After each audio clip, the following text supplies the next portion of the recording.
नमस्कार दोस्तों, स्वागत है आपका हमारे YouTube चैनल से भक्ति टीवी में। दोस्तों, आज आपको बताएंगे कि पीपल के वृक्ष पर जल चढ़ाने के कितने फायदे होते हैं। दोस्तों, इस वीडियो के आखिरी तक बने रहे क्योंकि यह वीडियो आपके लिए बहुत ही महत्वपूर्ण है। पीपल को केवल एक बार ही जल चढ़ाने से क्या फल मिलता है, आज की अत्यंत महान कथा के माध्यम से हम आपको बताते हैं कि पीपल को जल चढ़ाना कितना महत्वपूर्ण है।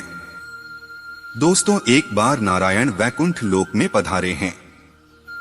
वैकुंठ में भगवान विष्णु अत्यंत सोचनीय स्वर्ण तथा रत्नों से जड़े आसन पर बैठे हुए होते हैं। वैकुंठ के द्वार सुवर्ण से बने हुए होते हैं।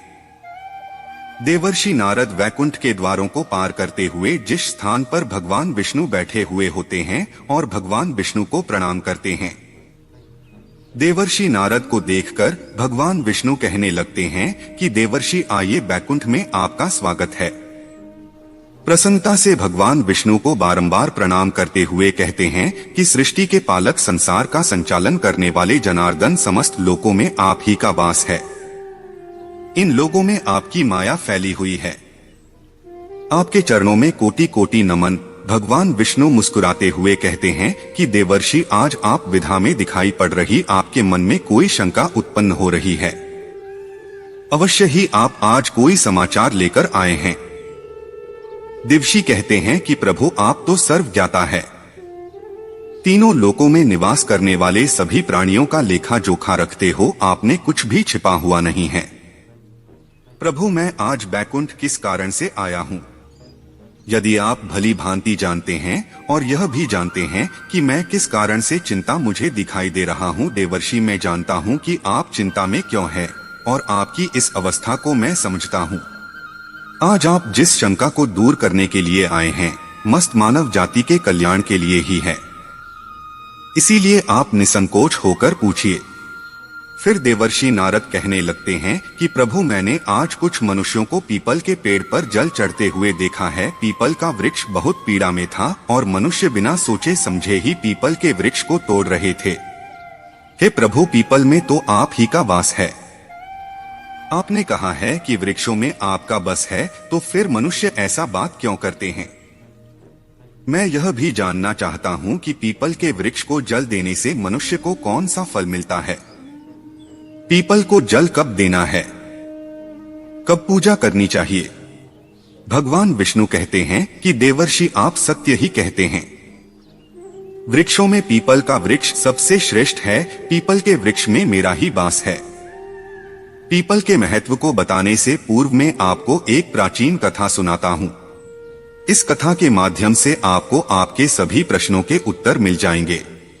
जो भी मनुष्य इस कथा को एक बार सुन लेता है, उसके सारे पाप नष्ट हो जाते हैं। जो इसे बार बार सुनता है, उसके सभी दुख दूर होते हैं और उसे धन धान्य की प्राप्ति होती है।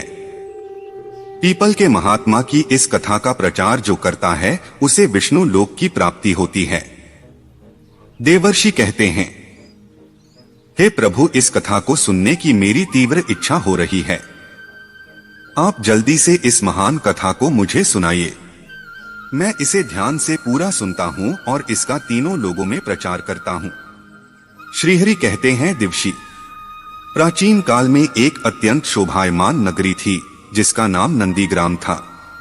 उस नगरी में पुष्कर नाम के एक श्रेष्ठ ब्राह्मण रहा करते थे। वे सदैव ही धर्म के अनुष्ठान में लगे रहने वाले, सभी पशु पक्षियों की सेवा करने वाले थे। उनके आश्रम में एक प्राचीन पीपल का वृक्ष था जिसकी वह ब्राह्मण नित्य पूजा किया करता था। उस पीपल के वृक्ष को जल दिया करता था। वह एकादशी का व्रत करके पीपल को जल देकर उसकी प्रदक्षिणा करता था। बाहर जाते समय वह रोज पीपल को नमस्कार किया करता था। उस ब्राह्मण ने उस पीपल के वृक्ष की पूजा करके बहुत सारा पुण्य अर्जित कर लिया था। फिर एक दिन एक भयानक राक्षस भोजन की तलाश में उस पुष्कर ब्राह्मण आश्रम पर आता है और इधर उधर देखने लगता है। तभी वह ब्राह्मण कुटिया से बाहर आकर देखता है तो एक भूखा राक्षस वहां पर खड़ा हुआ है। जैसे ही वह राक्षस उस ब्राह्मण को देखने लगता है, अरे वाह, आज तो बहुत ही सुंदर ताजा ताजा मांस खाने को मिलेगा। यह ब्राह्मण तो बहुत ही जवान, सुंदर और गुणवान दिखाई पड़ रहा है। अभी मैं किसी को छुपकर देखकर मैं ब्राह्मण बिल्कुल भी भयभीत नहीं होता है और उस राक्षस से कहने लगता है कि राक्षस, इस गरीब की कुटिया में तुम्हारा स्वागत है। तुम बहुत भूख दिखाई दे रहे हो, कहो तुम्हें भोजन में क्या दूं? ब्राह्मण के इस प्रकार के वचन सुनकर वह राक्षस आश्चर्य में पड़ जाता है और सोचने लगता है, बड़े आश्चर्य की बात है, यह ब्राह्मण मुझसे जरा सा भी भयभीत नहीं है। वह राक्षस कहने लगता है कि महात्मा, आप कौन हैं और इस वन में क्यों रह रहे हैं? आपको मुझे देखकर बिल्कुल भी डर नहीं लगा। तब वह ब्राह्मण कहते हैं कि राक्षस, मैं भगवान विष्णु का भक्त हूँ, मुझे इस संसार में किसी भी चीज का कोई भय नहीं है। इसीलिए तुम बताओ तुम्हें क्या चाहिए, तुम्हारी जो भी इच्छा हो वह पूरी की जाएगी। इस वृक्ष के नीचे आसन ग्रहण करो। तब वह राक्षस जैसे ही उस वृक्ष के नीचे चला जाता है तो उसका शरीर जलने लगता है और तुरंत ही उसकी मृत्यु हो जाती है और एक दिव्य मनुष्य के शरीर से बाहर निकल आता है। उस मनुष्य को राक्षस की योनि से मुक्ति मिलती है। वह मनुष्य बड़ा ही प्रसन्न हो जाता है और उस ब्राह्मण से कहने लगता है कि ब्राह्मण देवता, कैसा चमत्कार है, यह कौन सा वृक्ष है जिसके नीचे ठहरते ही मुझे मुक्ति मिल गई है? तब वह ब्राह्मण कहता है कि महात्मा, पीपल का वृक्ष के साक्षात भगवान विष्णु का ही रूप है। यह सभी पापों का नाश करने वाला है। इस वृक्ष के सानिध्य में आने से तुम्हारे सभी पाप नष्ट हो गए हैं। फिर वह दिव्य मनुष्य की ओर जाने लगता है।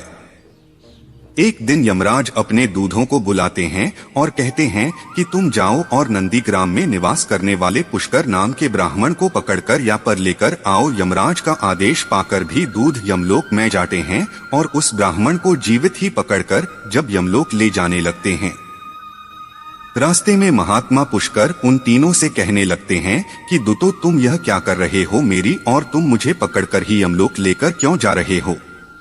फिर भी यमदूत कहने लगते हैं, अरे ब्राह्मण, तू चुपचाप हमारे साथ चल, खुद यमराज ने हमें तुझे उठाकर लाने का आदेश दिया है।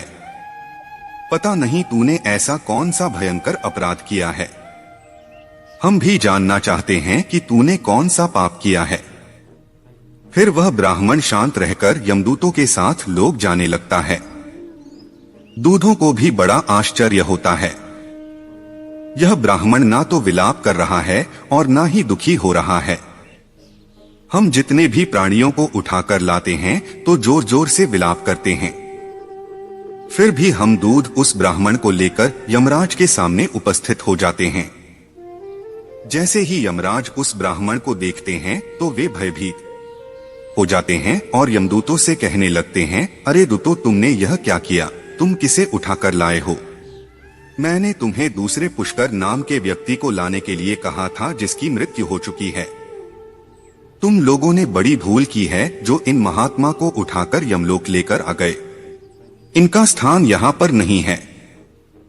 भगवान विष्णु की भक्ति करने वाले दलितों, पीपल की पूजा करने वाले इन महात्मा को उनकी इच्छा के बिना यहाँ पर उठाकर लाना घोर पाप है।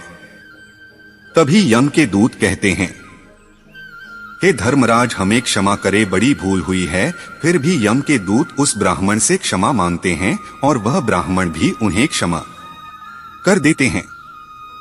यमराज उस ब्राह्मण से कहते हैं कि ब्राह्मण देवता, आपकी पुत्र आदि बहुत दुखी और व्याकुल होकर रो रहे हैं। कृपया आप वापस अपने घर चले जाइए। अपने दूतों की भूल के लिए मैं आपसे क्षमा मांगता हूँ।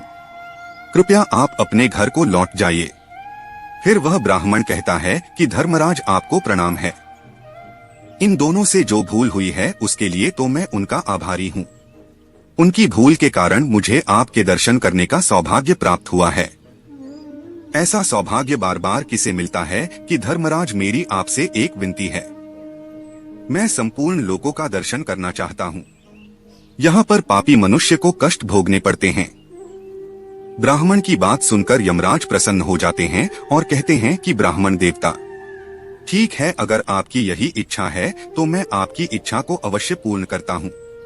फिर यमराज उस ब्राह्मण को समस्त लोगों का दर्शन कराने के लिए ले जाते हैं। उस पुष्कर ब्राह्मण ने देखा कि कई मनुष्य जीवन नरक में पड़कर कष्ट भोग रहे हैं। कोई सूली पर चढ़े हैं, कुछ प्राणियों को हिंसक पशु खा रहे हैं, कोई दबी हुई बालू पर चल रहे हैं और पाप कर रहे हैं। कुछ पापियों को कीड़े खा रहे हैं तो कुछ पापियों को उबलते हुए तेल के घड़े में पकाया जा रहा है। पापियों को भयंकर दंड दे रहे हैं, अस्त्रों से उन पर प्रहार कर रहे हैं। कुछ पापी जमाने वाले अत्यंत सीधे नरक में पीड़ा सहन कर रहे हैं तो कुछ गलती हुई भयंकर अग्नि में गिरकर जोर जोर से बिल्कुल आत्माओं को दुख और यातनाएं भोगते हुए देखकर उस पुष्कर ब्राह्मण को बड़ा दुख हुआ।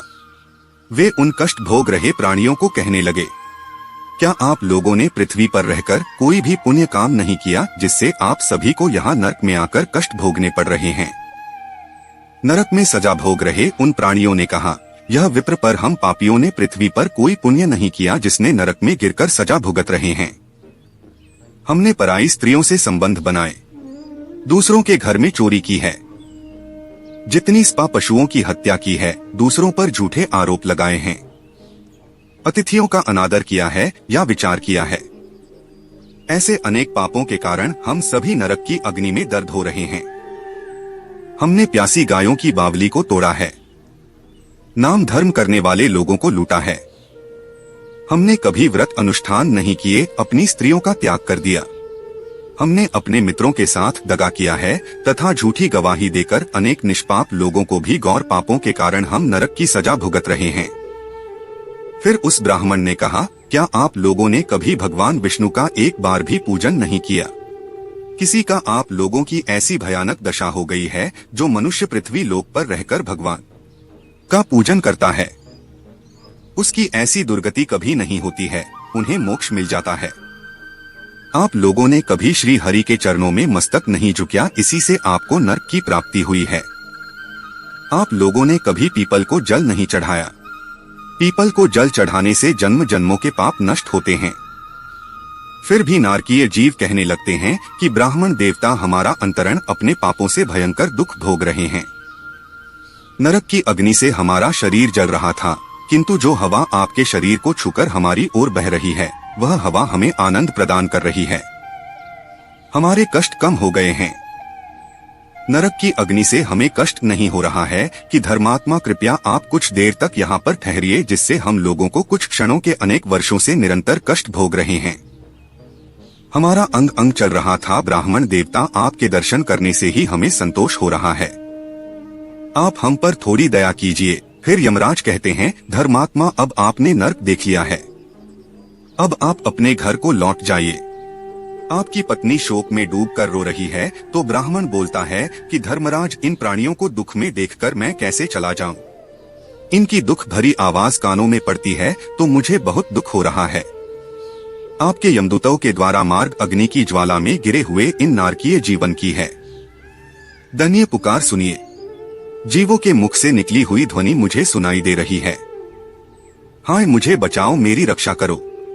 मैं समस्त भूतों के विराजित भगवान विष्णु की आराधना करता, अगर मैं इनकी सहायता नहीं करूंगा तो मेरा जीवन व्यर्थ हो जाएगा। यमराज कहने लगते हैं कि ब्राह्मण श्रेष्ठ, आपको इन पापियों की चिंता नहीं करनी चाहिए, यह सभी कर्मों का फल भुगत रहे हैं। स्वर्ण ही इनके लिए दंड का प्रावधान किया है ताकि इनकी आत्मा की शुद्धि हो सके। आप इनके लिए कुछ भी नहीं कर सकते। उन्हें नरक की सजा ब्राह्मण नहीं माना और उसने उन नारकीय जीवन को मुक्ति दिलाने के लिए भगवान विष्णु से प्रार्थना करना शुरू कर दिया। वह ब्राह्मण भगवान विष्णु से प्रार्थना करते हुए कहने लगा, हे प्रभु, मैंने सच्चे मन से आपकी आराधना की है, हर क्षण आप ही के नाम का जाप किया है। मैंने अपना संपूर्ण जीवन केवल अपना सारा बोल पाती आत्माओं को दे देता हूँ। आप इन्हें कष्ट से मुक्त कीजिए, इन्हें नरक की यातना से मुक्त कीजिए। कृष्णा जय जगन्नाथ, जय विष्णु। यहाँ इस नरक में पड़े हुए यात्राओं को भोग रहे जीवों की रक्षा कीजिए। पुष्कर ब्राह्मण के द्वारा इतना कहते ही उस नरक के जीवों को तुरंत कष्ट से मुक्ति मिल गई और सभी वर्ग में जाने लगे। तभी नरक के जीव कहने लगे थे, ब्राह्मण आपकी सदा जय हो, आपकी कृपा से हम पापियों को मुक्ति मिली है। जिस प्रकार करते हुए सभी नरक के प्राणी स्वर्ग की ओर जाने लगे, किंतु उनमें से कुछ चीज अभी भी उस नरक में ही कष्ट भोगने लगे, उनको मुक्ति नहीं मिली। इस अद्भुत चमत्कार को देखकर यमराज आश्चर्य में पड़ गए। यमराज सोचने लगे, यह संभव है? कौन से पुण्य के प्रभाव से इस ब्राह्मण ने नर्क के प्राणियों को मुक्ति दिलाई है? स्थान पर भगवान विष्णु प्रकट होते हैं। वह ब्राह्मण और यमराज भगवान विष्णु को नमस्कार करते हैं। यमराज भगवान विष्णु से पूछने लगते हैं, प्रभु, ब्राह्मण ने ऐसा कौन सा पुण्य किया है जो एक ही बार में इसने कितने सारे लड़के प्राणियों को मुक्ति दिलाई है, और किस पाप के कारण